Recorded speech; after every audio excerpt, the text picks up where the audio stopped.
and that's Mr. Jordan Love of the Green Bay Packers. Finished as a QB5 last season, got himself paid this offseason. This is actually the only quarterback on this list that I did not have in my top 12. Wow. I had him at 13.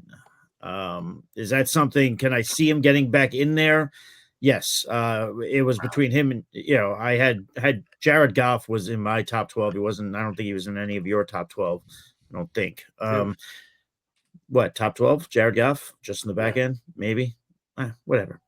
Rankings can change. Anyway, that be that as it may, it's not really something against Jordan Love. It's the players that are in front of him. I also have 3 players ahead of him that missed significant time last year. So there's also that. He had 6 weeks outside the top 12. If there is something going for Jordan Love this year beyond just being a talented quarterback that threw for 30 plus touchdowns last year, he does have the easiest strength of schedule in terms of quarterback play. Now, listen, don't be married to strength of schedule, but I think it's something to monitor, at least from the first few weeks. They do obviously open up in Brazil against the Eagles. We'll see what that defense is going to look like. They did change coordinators, but that could be a nice spot for him. Then he's got some decent matchups, Indy, Tennessee, Minnesota. But after that, it's the Rams secondary. It's the Cardinals secondary, which those corners are going to get lit up week after week. Houston, Jacksonville, Detroit. So that's a nice solid stretch there that could be for Jordan Love. Again, though, I have him just outside my top 12. Could I be wrong on this one? Could he be top 12? Absolutely. And he might move up in my top 12 before toe meets ball in the regular season. But, Jordan Love, he's 10th on our list. I'll go to Steve on this one. Steve, what says you on Jordan Love? Because you have him ranked, I think, the highest among the 4 of us, I think. Yeah, I have him like number 4, number 5. I'm very, very high on Jordan Love, and I loved, and it's funny because I doubted him coming into the league, and then we didn't see him for 3 years playing behind Rodgers, but the Packers seem to have this system down where Favre, Rodgers sits behind Favre, and now Love behind Rodgers, and it's hit both times. He was absolutely great down the stretch. He started out good, then he went through like a little bit of a rough stretch, then finished strong. And all these receivers he has have their own strengths in different ways. Jaden Reed, Watson, Wicks, and Romeo Doubs. They have Josh Jacobs this year. I like LaFleur as a play caller. So Jordan Love last year, 35 total touchdowns. He threw for 4,000. I think he could run for even more. He ran for 4 last year, or 36 touchdowns rather. Ran for 247. Also had 5 touchdowns in the playoffs.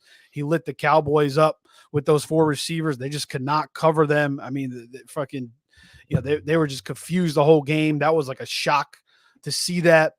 So I think it's a continuation. I think this team is going to be a problem all season long with these weapons at receiver, especially if Christian Watson can stay healthy all year. It's just going to present even more problems. I mean, Wicks, nasty route runner, Romeo Doubs, nasty route runner. And you got Jaden Reed, who's kind of like in that hybrid role. You give him handoffs, you give him screens. He's kind of like the Debo of the Packers. So I love this offense. You mentioned the schedule. That even strengthens this argument even more. I see a top 5 seasons from Jordan Love this year.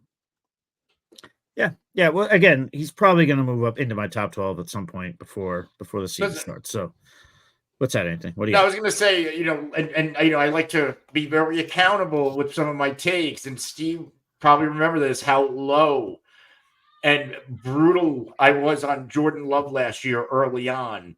And even into this offseason, I still wasn't buying in. I think I'm starting to buy into Jordan Love. This past preseason game, he just opens it up. It's like, yeah. I think I'm changing my mind on Jordan Love.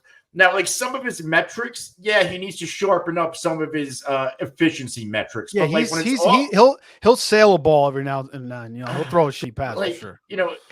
What he did last year, even if you want to call him I don't know if he's a system quarterback. I just know that LaFleur, everybody talks about McVay and these other players. LaFleur's outstanding. They talk about Shanahan and McDaniel scheming guys open. Remember that against my Cowboys, dudes were by themselves, and that's all LaFleur's play calling.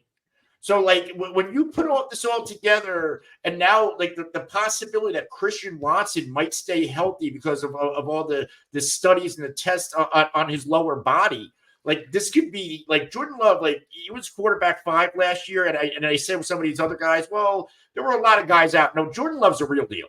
I'm fine backtracking on my takes from last year. I was dead wrong. I think Jordan Love's legitimate quarterback. All right. So I just wanted to get that out there. All right, fair enough. I will just that add that was a good clip we had last year. That was fun. Yeah. Oh my God. We got to bring that one up.